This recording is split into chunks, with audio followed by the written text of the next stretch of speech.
Hey guys, I'm JanetOnOccasion, and today we're playing the Total War Warhammer II Battle Replay. This one was sent in by ElHalcon, and he is up against Viash. And it's a good one. It's Norsca versus High Elves, which I think is always a really interesting one. It can go either way. Generally, in the past, I think High Elves have tended to have the sort of upper hand.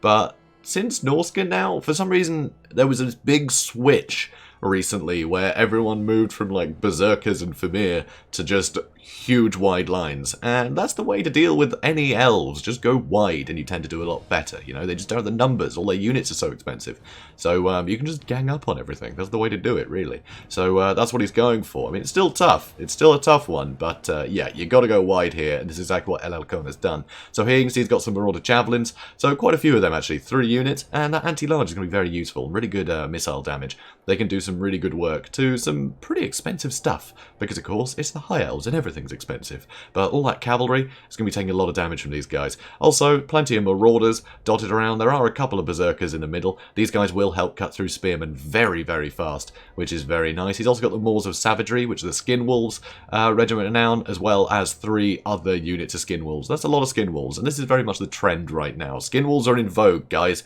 So everyone, bring your Skin Wolves, or you're not in fashion, alright? Furs, it's all about furs now, which is sort of upsetting. Not a big fan of that, but hey, you know, it's fashion. So here you can see Wulfric the Wanderer is on his chariot, and this is actually brilliant on the chariot. He's very nippy, so he can outrun things like Dragon Princes and stuff quite well, and yeah, he can just charge through any of that really expensive infantry the High Elves tend to bring. Phoenix Guard are very popular, and although they are armor-piercing and anti-large, Wulfric can still just run through them and get out before taking much damage. He is very good there. Also, there should be a spellcaster somewhere. Here you are. Hey buddy. There's also a Shaman Sorcerer of Metal. So here, no final transmutation. Isn't that great? Because that's all we ever see on Metal Sorcerers. But no, instead he's got Glittering Robe to give a huge armor buff to, well, anything he likes. And also Plague of Rust to Sunder armor, which is really cool. So I really like that. That's kind of how I feel Lore of Metal should be utilized. But with such just terrible armor across the entire army,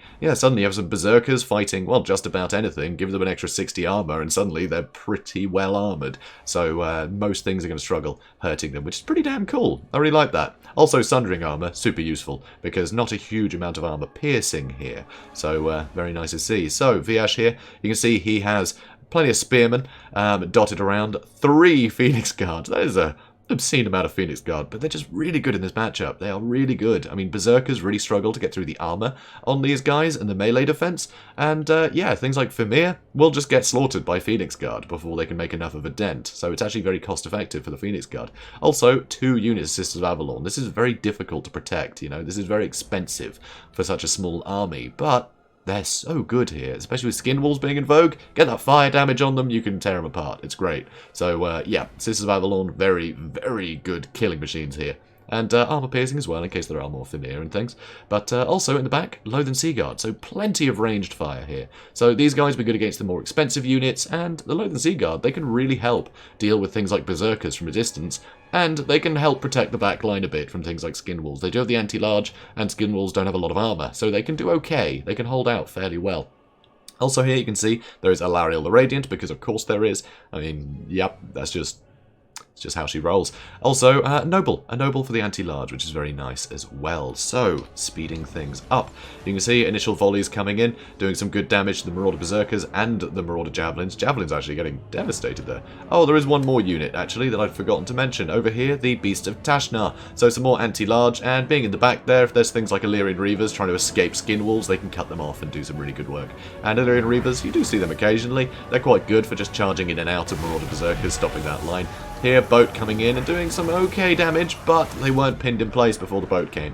So, yeah, Seafang didn't do as much as it could have done. But you can see Loathen Sea Guard doing wonderful damage here, just slaughtering these Marauder Hunters. Very bad for ElHalcon. But you can see all the Javelins are getting taken care of, because although they're anti-large, they do have pretty good missile damage. It's not armor-piercing, but it's pretty good missile damage. They can still really help whittle down things like Phoenix Guard.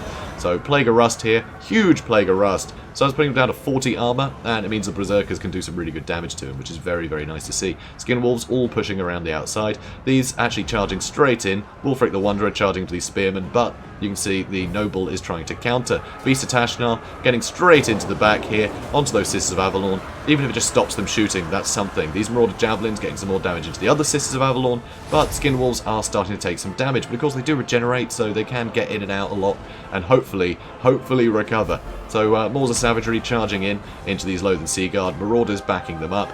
And yeah, it's a bit of a mess at the moment. It's a bit of a mosh pit. But Sisters of Avalon are very, very injured. And these are huge damage dealers that you want to get rid of. You can see the Berserkers in the front line. They're doing okay against the Phoenix Guard, but not as well as you'd like. And with constant Earthbloods being placed on them, they're keeping their martial prowess, Fires Protection, giving them even better stats intermittently. And it's just really hard to crack these guys. Now you see, there's a lot of them. You know, 3 units is going to hold out for a very, very long time, but the back line is in absolute turmoil right now. Some of the skin walls are being chased off, but still fairly good model counts. And yeah, you can see the skin walls over here. Sadly, they've just been fighting spearmen the whole time, but you've got to bust open one side somehow, and skin wolves are, well, that's basically all he's got. But they're doing okay, you know, the spearmen are getting dealt with pretty well, thanks to the chariots running in and out. See here, Phoenix Guard are trying to keep on top of these guys. It's very difficult for them. Boat just sweeping across Sisters of Avalon, doing so much damage to them. That was very nice. Good to shut them down. So it looks like both Sisters of Avalon are going to get shut down very quickly. And Wulfric just keeps on the move. He's going to keep doing more damage to these Phoenix Guard. They're not braced. There's a ton of different units keeping them all separated, which means they're not able to get a lot of good hits on stuff. But another Earthblood is making things kind of difficult to keep this pace going. So some units still holding out in the back, and Spearmen are still chasing these skin wolves, and somehow some Sisters of Avalon are still firing at them, which is kind of crazy. But Marauders have gotten into them now, and these skin wolves are off. They're off. They're finally coming into the back here, trying to deal with these nobles. And the noble, fast protection on him, 87 melee defense, Phoenix Guard, just still super sturdy, and these two Phoenix Guard in the front have won now. They've won their engagements. They can come into the back line. And it's pretty much all skin wolves and just basic Marauders left, which is very, very dangerous. This isn't looking great, and they're all within range of heals, which is very scary as well. But javelins are being thrown into the back of them, and that is starting to whittle them down. You can see these guys have lost their martial prowess, I believe. Both of them have, I think. Yeah, I think so. They should be on 52. They're both on 40. So that's pretty great. Get rid of martial prowess, and you're well on your way to dealing with the Phoenix Guard. And here, there is just a wolf pack, basically. They're all just going to be charging in, dealing with any unit that's secluded. And right now, it's these spearmen. That's the thing. This high elf army is very sturdy, but as soon as anything gets separated and gets shut down so quickly, these guys are back in it. But you can see the Shaman Sorcerer. I think he could just go in and deal with these guys on his own. But also there's these Sisters of Avalon, which I guess he wants to deal with too.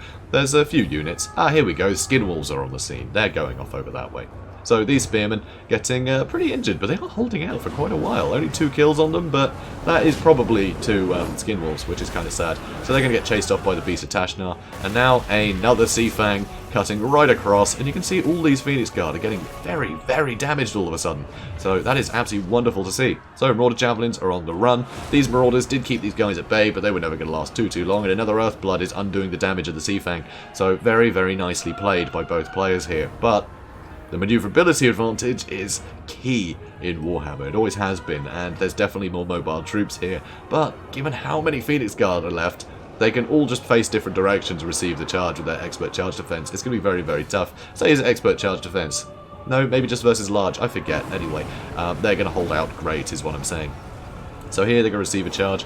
Alariel getting a little bit caught out. Here, Plague of Rust trying to crack these Phoenix Guard. I probably would have gone for one on the side, because now that he's asking for a wrap, and that's painful. You don't really want to do that. Go for the end one, and it means they have to follow you into that fight, and you can get out more easily. But now a lot of units getting caught out because they're sort of surrounded. But luckily there is enough mass to sort of push into these guys and push through them. Now some of these Marauders and the Javelins, now out of ammunition, they're still pretty good in melee. Like, they're not too bad. Against something that's not very killy like these Spearmen, you can break them pretty quickly. So it's working out. And here, 100 Champions. That's exactly what you want to see. So 100 Champions being procced on this Noble.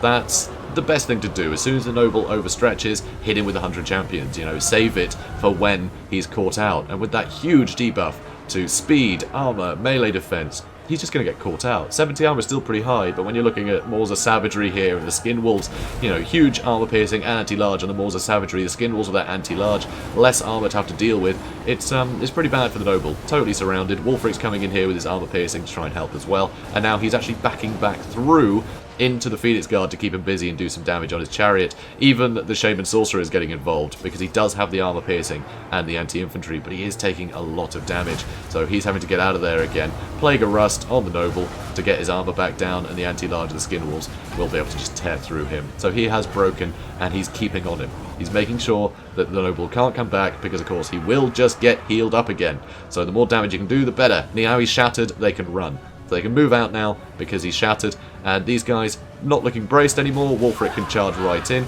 The Mage can charge right in. And hopefully he can escape before he takes much damage because he is super injured right now. Yep, he needs to move. He needs to move. And sadly, so does Wulfric. He was in there a little bit too long, but he had to get the Spellcaster out first. He needs as many units as he can muster. So now, some units starting to return. There are Skin Wolves way over there that do need to be brought back, to be honest, but they're busy fighting Sisters of Avalon, so they do really need to come back. All these guys, while they're waiting, they're going to be regenerating, which is nice. Well, not the Beast of Tashnar, I guess, but anyway. But Wulfric is on the attack. These Marauders are attacking, so the attacking rule is being abided by. I forget if this is in a tournament or not. If it, you know, if not, these guys tend to play by tournament rules anyway, because it's just good practice, right? And good decorum. So, another big charge in here, try and do some damage, and Wulfric is on the move again. Spellcaster still alive, but wavering. Doing nothing and wavering. So Wulfric still charging through them. I think this is actually technically a breach of the tournament rules, because I don't think Lords count when there's other units on the field, but it's not for long. He's charging in now. He's getting that charge in. Everything is collapsing in. And these Phoenix Guard, still with the Star of Avalon though, they're getting healed up so much. But what is kind of nice is if you do charge in, if you can kill the odd model, it's not going to get healed up. So it's better to charge in when that's procced, get the odd charge in, get that nice charge bonus, and do some damage. You might kill the odd model, and that's one that won't get healed up. If you just let them stand there and heal, every model will be healed up to full health by the Star of Avalon, and you're going to have to kill them all over again. So it is nice to get the odd charge in while that's happening, see if you can pick off the odd model and slow them down. It is going to get near the healing cap as well, so Earthblood will be less beneficial too. So now another big charge coming in, Wulfric charging in. More units could charge in, but they're not just yet. It's all about the cycle charging. And here it looks like one of the units of Phoenix Guard might have had it. And that is huge. Plague of Rust being used on the Phoenix Guard over here. And another charge coming in. And, God, these Skin Wolves hit hard. So you get some good hits on them. Another Earthblood. Always with another Earthblood. Rear charge from Wulfric, though, going to do some nice damage. Another rear charge from the Javelins. And amazingly, leadership is holding for the Elves, despite these constant charges and the constant surrounds. Marauders starting to feel the pain, but Wulfric is doing some great work. He's on 150 kills right now, which is absolutely superb. A lot of that, archers and things, but a lot of those have been the Phoenix Guard that he keeps charging into. So now, one of the Phoenix Guard with the Plague of Rust, he's taking damage very quickly. Another charge from Wulfric into the others. Looks like he might be going for a Lariel now, and a rear charge from the Marauders coming in, try and negate some of that melee defense by being in the back.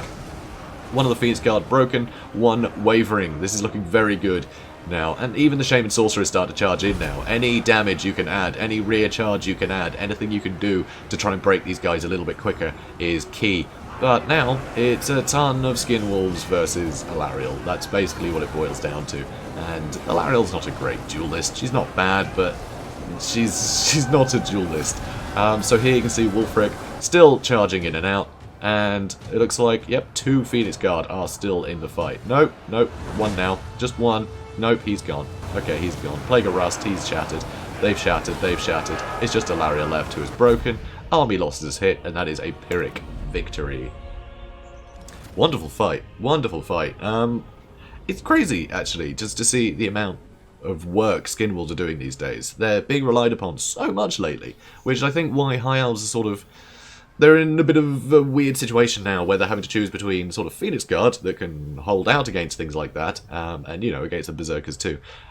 Because, yeah, without Famir sundering armor, you have a better time in the front line. Things like Marauder Champions are very expensive, and they're not going to hold up against cavalry. So it's in this weird yo-yo thing where it's like, do I expect Marauder Champions or do I expect all the other stuff? Because this stuff will work against any of the other builds. So it's tough, but if you've got cavalry, it tends to get killed by Skin Wolves now. So you can't rely on the cavalry just to punch through Marauder Berserkers and slow down the advance of your opponent while you shoot them. So it's tough to know what to bring, but it seems to be that Phoenix Guard are the sort of the chosen thing at the moment.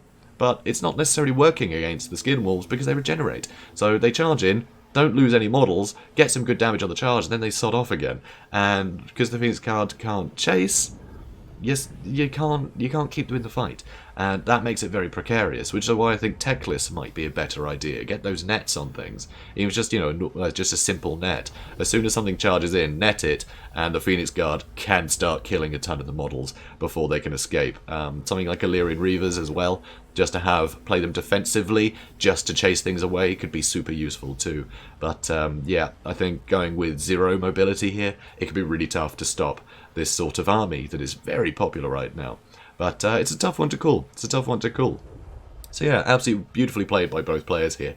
I think it's hard to know whether the build made such huge difference, but just the fact the skin walls were able to stand around and regenerate, that's a big boon for them. That is a big boon. Not being able to shut them down permanently, they can just keep charging in and out. They can get almost infinite value with that. Sure, there's a healing cap, but do you really want them to get to their healing cap while cycle charging? It would take forever. Like, there's no stopping that. So yeah, pretty amazing fight. So guys, if you enjoyed this, please do comment, like, and subscribe, and I will see you in the next one. Have a good day, guys.